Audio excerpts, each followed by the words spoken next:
Untuk anda yang dah sangat berminat untuk memiliki Proton Saga MC3, nak beli secara tunai mungkin agak sukar, boleh beli menggunakan loan ataupun pinjaman daripada pihak bank. Antara dokumen-dokumen yang anda perlu sediakan untuk urusan processing loan ni terbahagi kepada 5 kategori. Okey, ini untuk kategori pertama untuk rakyat Malaysia yang bekerja di sektor kerajaan. Dan ini pula untuk kategori kedua, rakyat Malaysia yang bekerja di sektor swasta.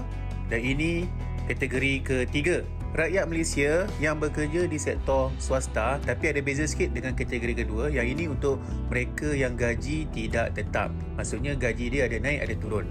Mungkin ada OT, mungkin ada commission dan plus basic.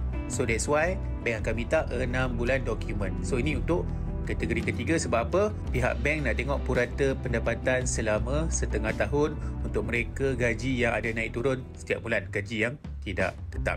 Dan ini pula untuk kategori keempat dan kelima. Untuk kategori keempat dan kelima ni untuk rakyat Malaysia yang tidak bekerja tapi berniaga. Dia ada bisnes sendiri. Okey, untuk perniagaan ni dia tengok pada level perniagaan lah. Kalau syarikat enterprise lain kategori, syarikat sendirian berhad ataupun berhad lain kategori. Untuk anda yang berminat nak full loan atau package zero deposit pun boleh, yang nak bayar down payment yang besar pun boleh. Jumpa lagi next video. Assalamualaikum. Dulu lahir dari tangan anak watan, kini meluncur macam kilat di awan.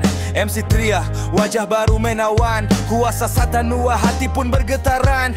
Lampu LED menyala garang, body slick, aura makin terang. Masih saga tapi makin matang, bukti evolusi warisan gemilang, gemilang, gemilang, gemilang.